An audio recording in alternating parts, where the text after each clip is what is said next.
esports are... That's good to know. A lot of the definitions for esports are heterogeneous, meaning that they vary, and some of them actually contradict each other.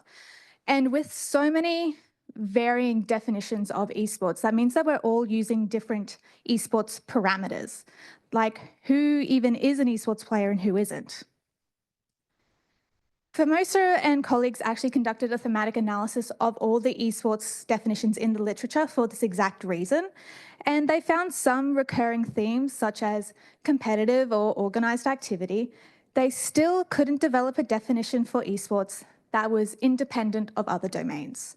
So defining esports as being similar to sports or defining esports as being an extension of gaming. But esports isn't the only thing we're a little unsure of. When we looked at all of the streamed gaming content in 2020, 87% was non-competitive / non-esports related. When we look at specific franchises, 72% of streamed League of Legends content and 97% of streamed Fortnite content was non-competitive / non-esports related. So if it wasn't esports, what was it? Gameplay, Let's Players and streamers have started to pop up in recent research, but there's still a lot we don't know about them. Who are these streamers and gaming YouTubers, and what kind of content is it that they're making? But also, if they earn money from this, does that make them professional players? That brings us to the present study. I wanted to see how esports, game-related content, and professional game playing is defined by the gaming community. And we asked 3 research questions. How is esports and game-related content defined by the gaming community? To what extent do previous themes of esports align with the gaming community's opinions? And what are the gaming community's perspectives about playing video games as a career? We used a mixed method study with an online survey that had a long response section and a quantitative scale section. So in our long response section, we had several open-ended questions like, how do you define esports? Who makes game-related content? And then in our quantitative scale section, we asked participants to rate what extent they agreed with 16 items, measuring esports themes identified by Formosa. So that included competitive, organised activity, professionalism, fans and spectators, skills and training, extension of gaming, and esports as a sport. We also had one extra item there for esports consoles and platforms. So we had a total of 85 participants, median age being 26 years, and as you can see here, a majority of our participants were men, but we did have some women and gender diverse representation. Most of our sample also self-identified themselves as recreational players, followed by those who consume game-related content and those who make game-related content. This was also a global study with participants coming from one of 18 countries. And as you can see, a majority of our participants came from Australia or the United States. To analyse the long response data, we used something called template thematic analysis. And through interaction with the data, themes were manually produced and then organised into a hierarchical list that looks like this. So this is a coding template just for game-related content. It's quite long, it's quite extensive, so I'm only going to be going over some of the more interesting findings today. We identified 4 main types of game-related content. Extension of video games is the discussion of video games that extends or goes beyond actually just playing the video game itself. And that includes information dissemination, opinion pieces, and game theory. Vicarious gaming is the depiction of gaming in action, whereby the viewer enjoys or learns about a video game through the creator playing it. So obviously we've got gameplay and let's play, but that also includes tutorials as well as tips and tricks. Competitive content is the depiction of gaming in that competitive context. Esports is the prime example, but it also includes speedrunning, where players compete to have the best record in competing or completing a video game as quick as they possibly can. The last type we found was fan-made media, with a lot of participants listing machinima, where creators use gaming platforms, systems, software, and even just characters to film videos or movies. Now, just like traditional entertainment media, these genres do overlap, especially with the use of commentary and personality. So any gameplay video you've watched with commentary may then also have aspects of opinion pieces like reviews and reactions, may have aspects of game theory, it may even have aspects of tips and tricks. Esports content that's talking about player stats, that then falls into the realm of information dissemination. Now, when we're talking about the people who make this kind of content, participants use names that were based on their platform or format, such as streamer or YouTuber, but they also use names that were based on their content type, like Let's Player, Game Theorist, Reviewer. But a general umbrella term that most agreed upon was gaming content creator. Now, when we asked participants to define esports, 7 main themes popped up. Competitive, organised, professional. Live, real-time / season bound, prizes, video games, and digital. Something I want to draw your attention to here is the word professional. So participants described esports events and players as professional, but also that professional existed on a spectrum. It ranges. So you have players who compete in local level esport events as amateur players, but then you've also got people who are paid to play in globally broadcasted esport events as elite or professional players.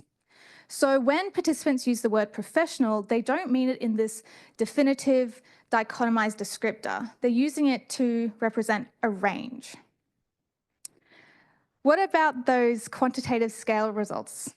Well, the mean scores here are all clustering towards that strongly agree end for all 16 items. But when we looked at the percentage of agree versus disagree, we get a very different story. We did something called proportion tests, in which we tested to see if significantly more than 50% of the data agreed or disagreed with the 16 items, and 15 of the 16 items were significant, and not all were in favour of agree. Generally speaking, participants agreed that esports was competitive, organised, and required some level of skill and training. Esports has fans. It's an extension of video gaming and occurs on more than just one platform, so it's not just PC. But here is where things start to get interesting. Significantly more than 50% of the data, or 50% of the sample, agreed that esports was a sport. But not significantly more agreed that esports was similar to sport. What this tells me is that sport identity for esports is rather complex, even when it's coming from the gaming community themselves. What about professionalism? How'd that go? Well, significantly more than 50% of the sample disagreed that only professional players participate in esports. And significantly more than 50% of the sample disagreed that it was a recreational activity. But significantly more than 50% agreed that both professional and non-professional players participate. Okay, so it's not just for professionals, and it's not just a profession, cool, but it's not a hobby either. Rather, you can approach esports how you'd like and how you want to. Make it what you want it to be, whether that be professional, recreational, or both. Speaking of professionalism, when we asked participants if somebody earned any money from playing video games, would they consider that a job? 96.5% said yes, they would. When we asked why, 2 themes popped up: income and exchange of goods and services. Now, when we're considering whether labour is any form of work, Karl Marx would suggest that it needs to have both material and use value labour. And by these two themes being identified here, it's indicating that gameplay labour to have both, thereby identifying gameplay labour to be work when other classification systems wouldn't, such as the ANZ SEO, the Australian and New Zealand Standard Classification of Occupations. When we asked who these professional game players were, 3 game sectors popped up: esports, content creation, and game testing. Now, esports and game-related content we expected to see, but game testing, that was new. QAs aren't new and they are existing in other sectors such as testing gadgets before they go out on sale. But in the gaming industry, there are QAs who are providing free data and free services without any sort of income or paycheck, despite their labour being highly valued, and especially in the game development cycle. Are these then workers who are being taken advantage of? What kind of policies exist to protect these workers? What kind of policies exist to protect any of these gameplay workers? There are so many more results I wish I could talk to you all about today, but we just don't have time. And this is just a really large study. And with a large study comes large implications. I think I can confidently say that a majority of us know what game-related entertainment is, right? But none of us have been talking about it or exploring about it in our research. We've been looking at esports, absolutely, and we've started looking at streamers and Let's Players. But they are but small pixels in a much larger picture. They're but one button on an entire controller. Game-related entertainment, yes, has esports, streamers, and Let's Players, but it includes so much more. There is so much more content that we're not looking at. What about those video essays and news videos talking about what's going on in the gaming community? What kind of role do these play in facilitating game culture and gaming community? What about thinking of esports existing in this much larger entertainment industry change the way we think about the esports ecosystem? There are 3 things I really want you to think about or to take away from today's presentation. How do you think about esports, streamers, and Let's Players? Do you think of them as separate entities that aren't related to each other? Or perhaps they exist in this same multifaceted phenomena? How do you define esports and game-related entertainment? Would you consider using some of the themes I've talked to you all about today, whether that be in your day-to-day life or in the academic context, and help us work towards having a more homogeneous understanding of these phenomena? Lastly, I want you to think about what comes next. What kind of research can you do now that we've identified game-related entertainment and all the facets in it? What do you want to know about these possible professional game playing careers? There's still a lot we don't know, but this is a great step forward and we need to keep moving forward. It's been great looking at the individual pixels, but I think it's time we start to look at the bigger picture. Thank you.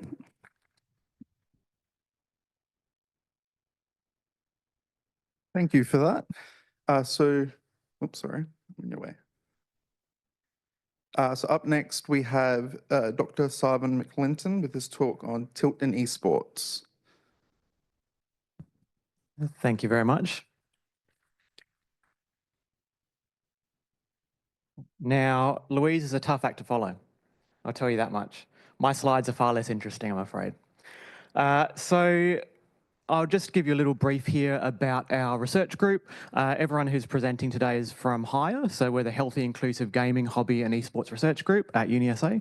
So if you're interested in anything that we talk about today and you're interested in collaborating, reach out to us. We're doing a lot of research on not just esports, all the way through thinking about games as hobbies and the people who play the games rather than the games themselves.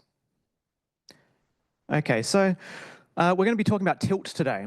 I think everyone's probably familiar with the phenomenon of tilt, and you've all been on tilt at some point when playing a game. But how would you put it into words? How would you define it? How would you say, what is tilt?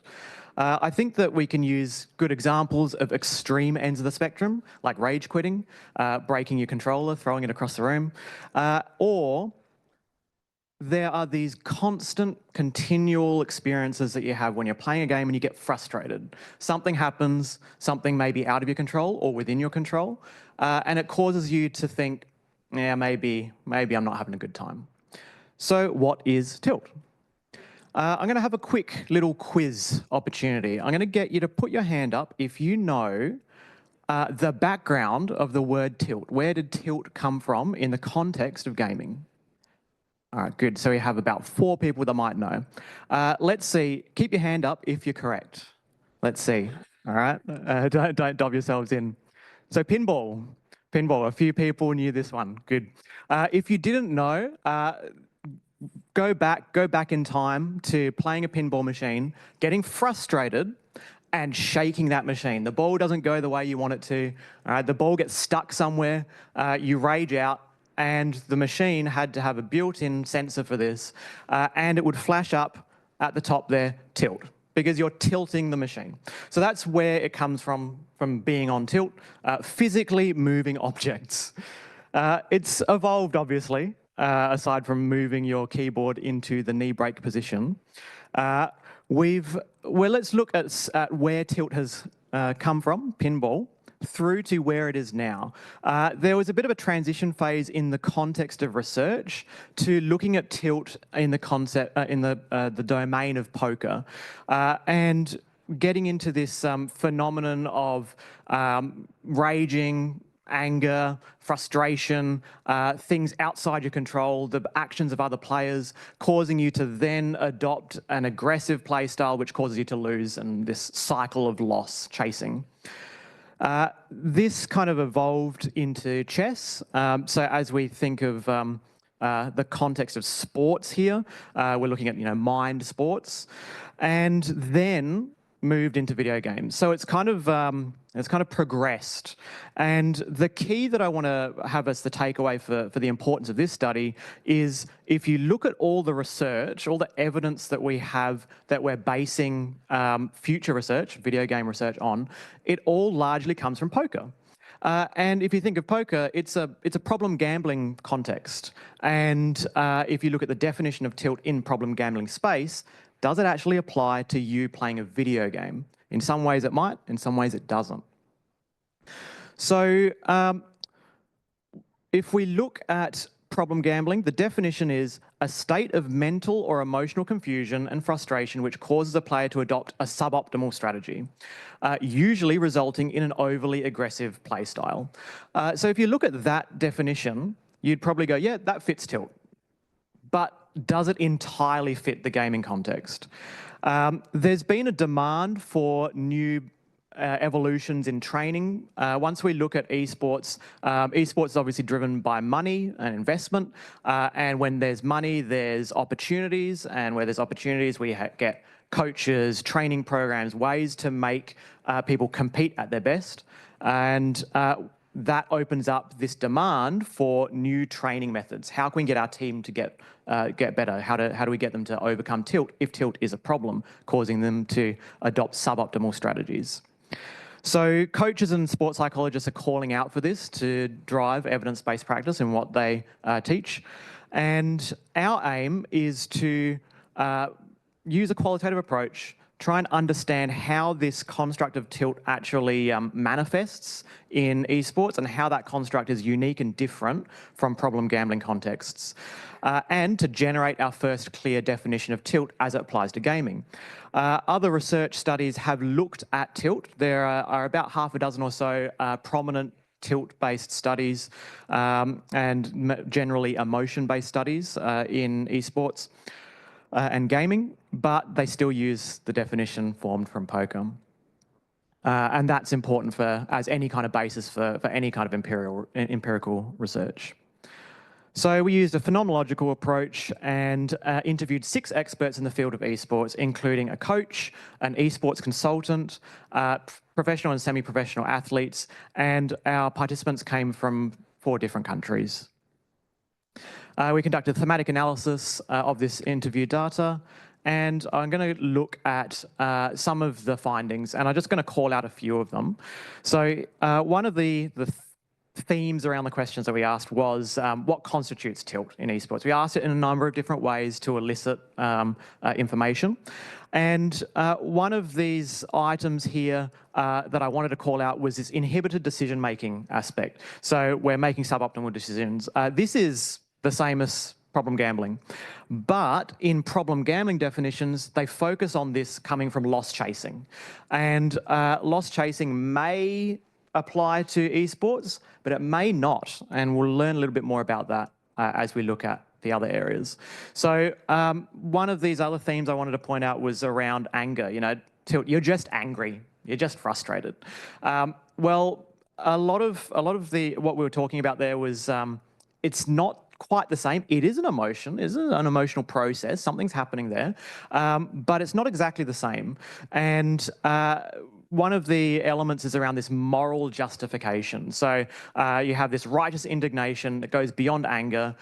It's part of that tilted state itself, and it's not just a trigger, which is what problem gambling proposes. There's a trigger, and now that outrage causes anger.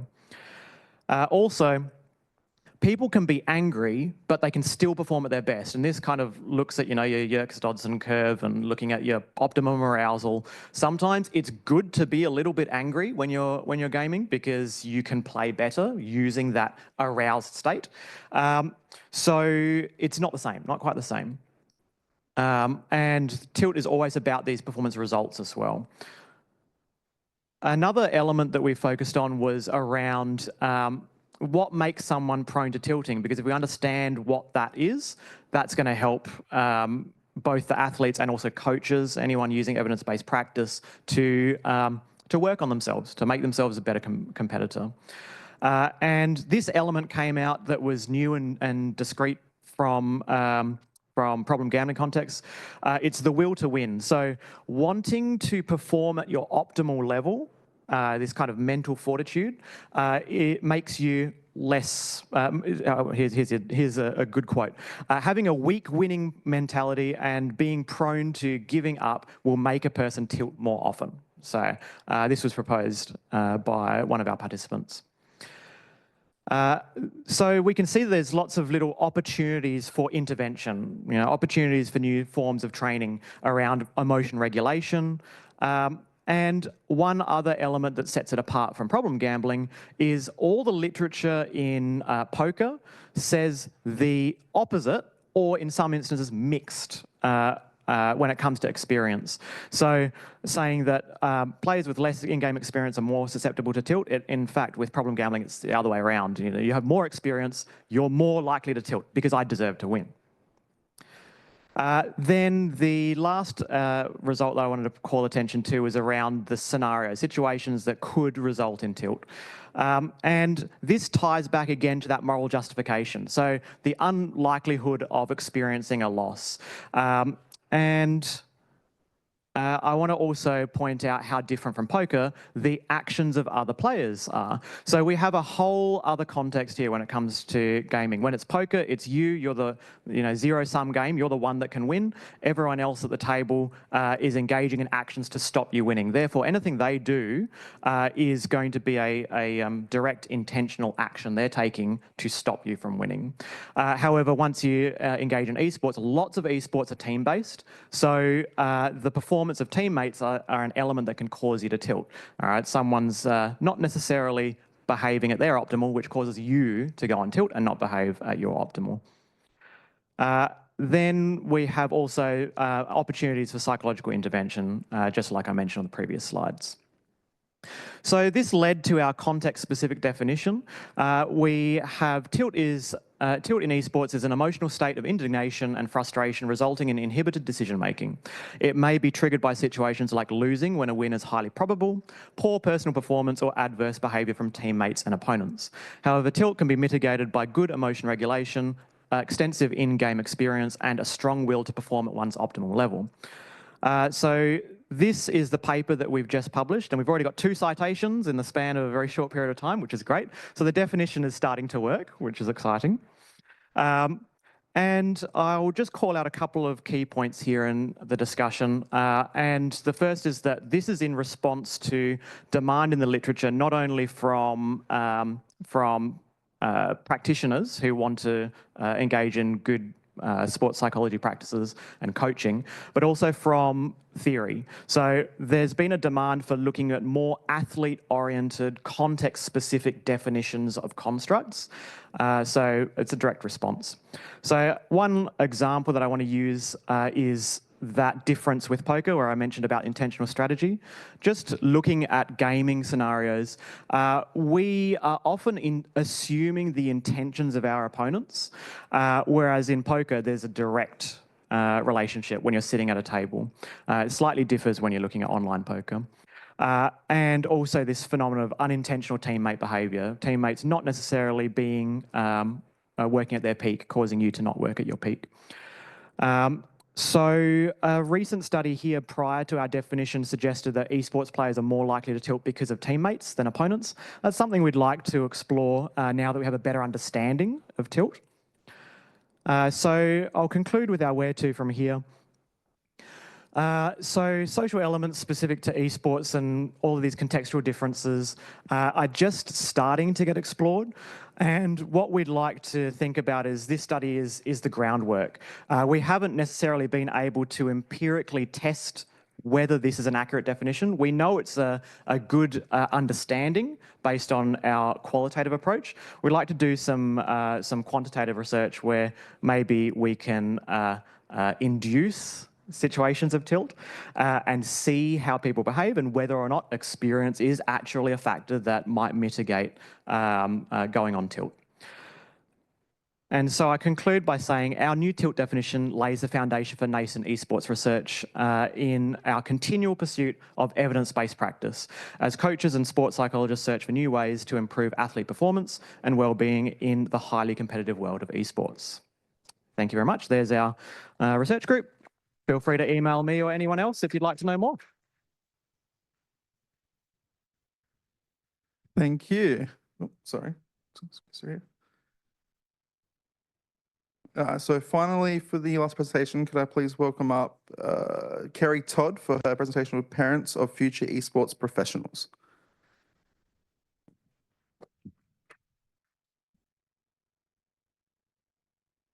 Good morning, everyone. My name's Kerry, and I'm here to present about the study that I completed with Sarven and Louise in late last year. So we were looking at parents of future professional sports players and their attitudes and their thoughts on their own children playing esports as a professional career opportunity. So Louise has given an excellent definition and outline about esports and potential ways of defining esports as a career. But looking at it from a parental perspective, we were considering the differences between if a child came to you and said, I want to be a professional AFL star, and then versus if it came to you and said, I want to be a professional esports player. And how would a parent react in those two scenarios? So for an AFL player, they might get really excited and start looking at potential coaching, go and kick the football around, and go and enjoy and spending time with their kids in that way. Whereas if they came and said that they want to be an esports player, the likelihood is they wouldn't know what it is. And if they did, they might be quite dismissive of it as a career opportunity. So the aim of this study was to look at parental attitudes towards esports as a career for their child, and we thought that it would significantly improve if they were provided more information about what esports is as a career. So we had two different hypotheses. The first one was to see first what their attitude actually was. Was it negative like we were predicting, based on the negative stereotypes of gaming that are long-standing and still what parents kind of think about when they think about their own child gaming?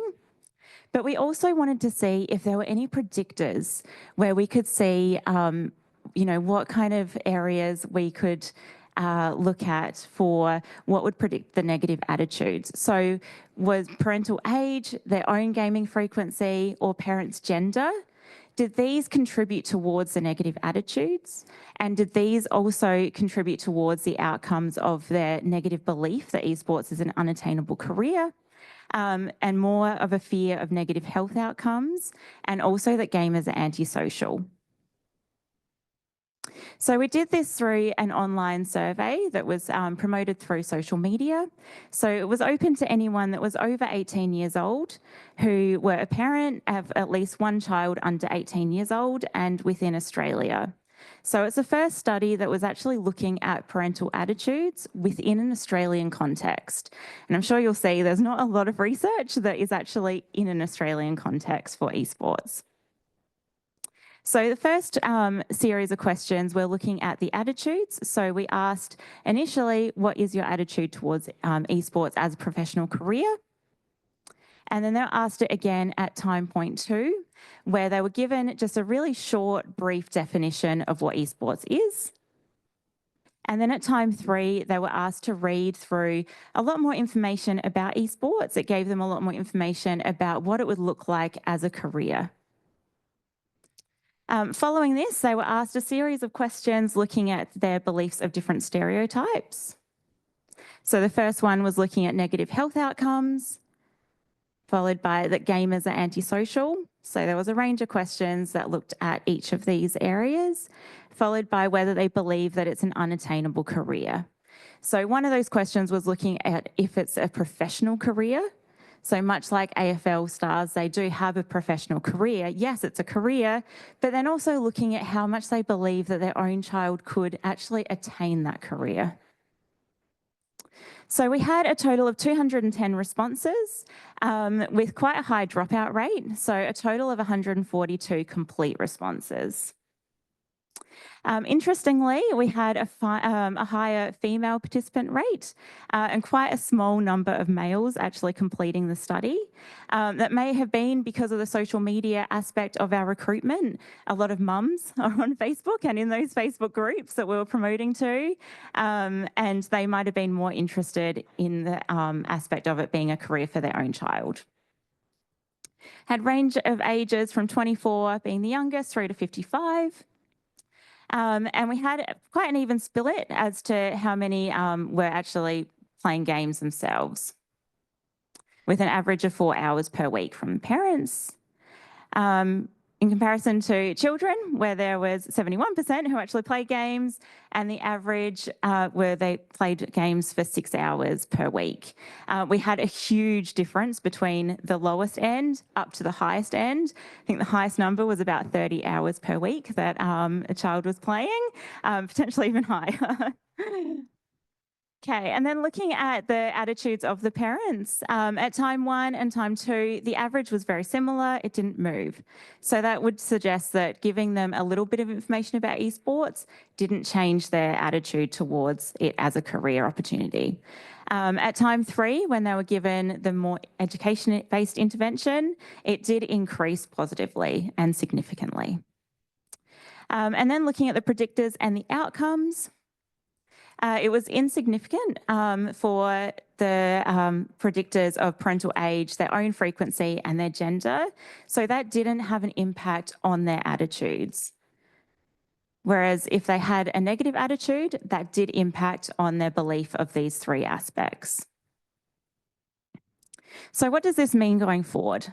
Well, the benefit was that we could change parents' attitudes towards esports.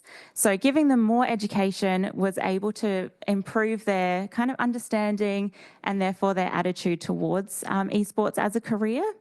But going forward, it would be really interesting to look at how that actually kind of creates the support for their children. So they might be negative about esports as a career, but does that mean that they're going to not support their child? Or will they still support their child even if they're not that keen on it as a career? So there's quite a number of ways that we could look at it going forward, and it's a really interesting area to explore. So thank you.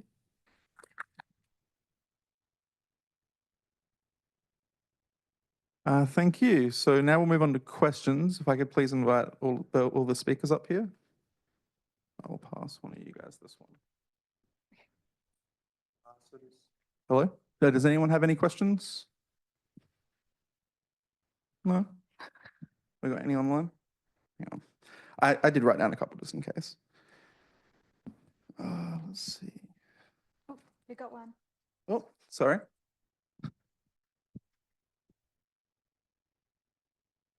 Yeah, hello, David Harold. I don't have my thing yet. QUT.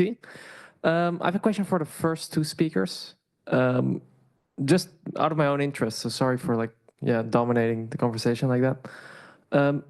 I find the example of chess very interesting, also because of recent developments, because chess is a very classical sport with a very rich literate history, and now it's becoming more of an e-sport where it's more about the tactility, right, and the fast-moving fingers.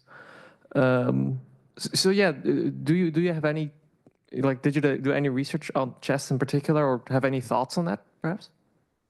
For the first two speakers, yeah. Yeah, this is a really good point. I think I'll make a really broad comment in relation to sport there. When it comes to sport, there's a really interesting sliding scale where you have highly physical sports that use gross body motions, like rugby, let's say. And then you've got the other end of the spectrum, which is chess. It's definitely a sport, but it's considered like a mental sport. But there are still physical elements to it. And even though, as you've said, things have changed for chess now that it's largely played in digital space and you have speed of reaction with your mouse, speed actions.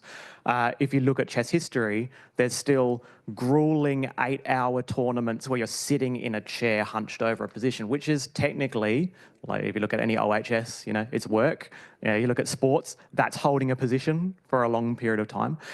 So as technology has changed, the way we engage with the sport changes, which also changes the nature of the skills required. But usually the overarching skill still exists. So for chess, there's still that mental fortitude that's required, plus some other element. And esports is this, as Louise had mentioned, where do you fit it? Where do you actually sit it along this scale? Because it has so many elements of mental fortitude, but it also has many of the endurance aspects of a conventional sport. So I'm not sure if that answers your question directly. We haven't done any research specifically on chess, but the way that it's situated in relation to esports is very interesting, and it's often a comparison that we use. Do you have anything on that? Yeah, something that did pop up in our coding template specifically for esports was this idea of, yes, video games, but the genre of the video games being really important. So that might be the mode that the game's played in, story mode, that's probably going to be more like speed running. But this question about, is it the game that has to be digital first, in which you can't reenact it in real life? Is that what makes it an esport genre? Or is it that it's also including sports that we can play in real life that's been digitized? And so that question then comes into play when we're talking about chess now existing in the digital space as well. Is that still chess, or is that now becoming esports because it's in the digital space? And we don't quite have an answer. No esports organizations have even determined what esports really is, and what classifies which games to be esports or not, which is something we need to address. It's why we're sort of trying to figure out what the definition is in the academic context, let alone out in the actual esports context. And so with chess, we've got to have that discussion about, first off, how do we decide if something is esports, and then can chess be included in that or not? Okay, you got another question?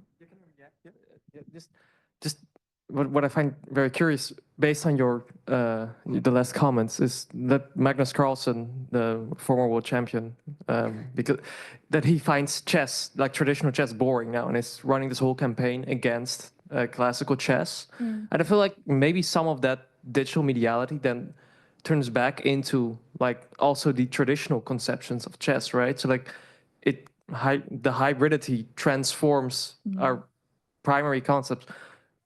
It's basically what I infer from your comments as well.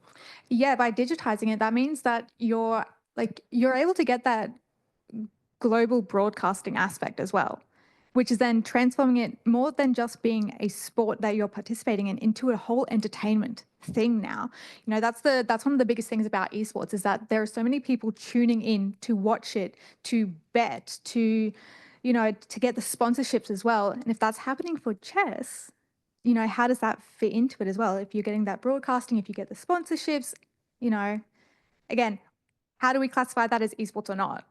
But I think it's definitely possible for it to fit more into that esports realm. If we were to classify esports to be just competitive and organized activity, and it's in the digital space, I think that definitely includes it then. Hey, I think we have another question over here. Thanks. Sorry, I just saw all the other hands go up and now I feel bad. I had a question for Louise and for Kerry. Louise, I guess you said something in there. Sorry, these were like really interesting, different kind of, I guess, disciplinary perspectives on esports from what we normally hear, I think maybe at DiGRA. But there was a sentence in there you said, and I'm paraphrasing really badly, saying about like, we don't pay attention to these other things around esports, like the live streaming and blogging about. And I guess I'm just thinking, like, who are you thinking of when you say we don't pay attention to that? Because like, I'd say like game studies and internet studies has paid a lot of attention to those. So are you thinking specifically like psychological research, or is there a particular discipline in mind you're thinking of there? And like I say those statements all the time, so I'm not trying to call you out. I'm just very curious who you're thinking of. And for Kerry, just before I give the mic back, I think implicit about talk was that parents should want their kids to get into esports. And I guess my question is, should they? Like, I guess why? Like, because if your kid wants to get into AFL, that means sweet, you go play AFL in the park or join a local club. If your kid wants to get into Counter-Strike, that just means playing more Counter-Strike. So like, I guess like, why should parents want their kids to get into esport, I guess, is kind of what felt still the unspoken question or whatever. So I'm just curious on the answer to that. Thank you. Great question. Yes, so it's not that we're not paying attention, it's that we're not exploring streamers and let's players a lot. And especially in psychology, there's been a lot of focus on esports, especially. And we've only, like, I'd say in the last maybe 5 years, we sort of started to go away from that to look at those who are playing video games, but not in that competitive context, and earning money from it as well. You know, the ones that primarily come to my mind are Johnson, who pretty sure is here in here today, who's really been exploring streamers specifically, which has been great. But it's still so new that we're only still really touching the surfaces, but then we're also forgetting about the base information we need to keep exploring. And I think it's about trying to find, what is that baseline? What is a streamer? So then we're all working with the same idea of what a streamer is, to then pick that apart. We need something first to pick it apart, and it's about trying to find that thing first. And one more question over here. Got Kerry's. Oh, there was a two-part question. Yeah, to answer your question about whether parents should be kind of leading their child to be an esports player, it's not necessarily that they should be choosing that as a career for their child, or that that's the kind of purpose or the aim we were looking at for that study. It's that esports as a professional career is becoming more of a viable career opportunity for younger generation, and they're really the ones that are starting to see that in the same way as a famous AFL star, where they're looking up to those kind of people with that celebrity status and role model type behaviour, and thinking, oh, maybe I'd like to do that in the future. And so understanding parental attitudes, and if we need to educate more so that parents aren't just initially dismissing it and kind of shrugging it off, was more the aim of the study as like a preliminary investigation. Thank you for the one question. Thank you for the panel. I was really intrigued by these different definitions, and it seems to me that you will have to build organizational contextual definitions, do further research. But one question I might have, and I think it's potentially for Sarven, is at the end of your slide, you talk about how this would be good for sports coaches, etc. I didn't see players. And I wonder, no, that's not my question. My question is it possible to ask gamers whether you could drop a professional athlete coached into esports for games, and whether they'd still consider it in the same way as someone who games in terms of a losery attitude? Could that be a distinction between athletics and gaming in this context?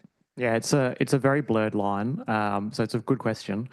What's currently happening is essentially what you're saying. So what's currently happening is esports athletes are being coached by conventional coaches. You know, they're bringing in a nutritionist and a sports psychologist who's had an extensive background in football, and saying, okay, get them in top shape for the next competition.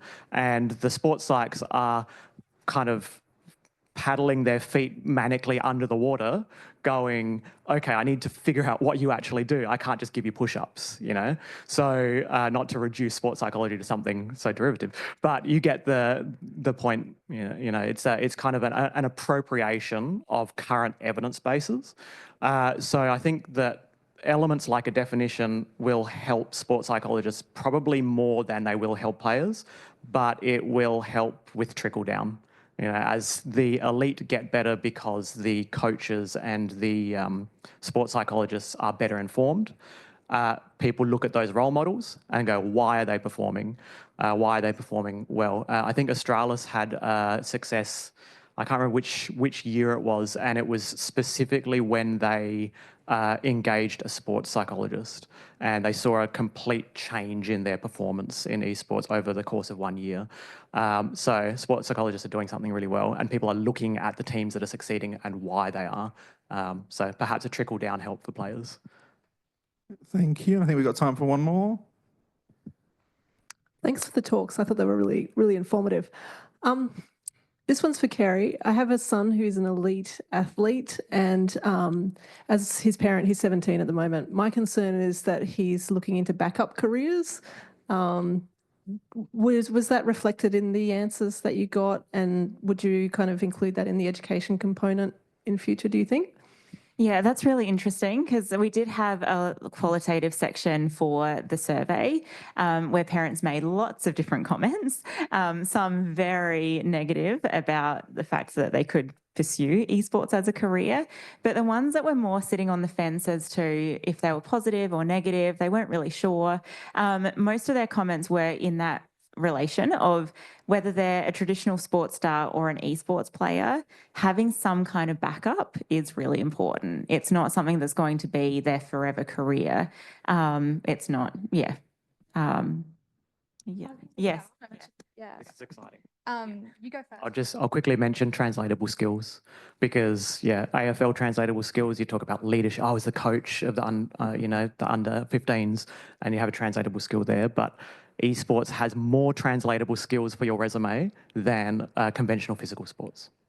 Yeah, so my sort of PhD is actually going to be looking at that, looking at all the different types of roles, like occupational roles in these sort of industries. And what a lot of the research has shown, because it's primarily in esports, is that esports players, yes, they're retiring pretty early, but they're retiring into different positions in esports. They're becoming coaches, they're becoming managers, they're becoming commentators. So it's not the end of their career, it's that they have to then transition into this other aspect.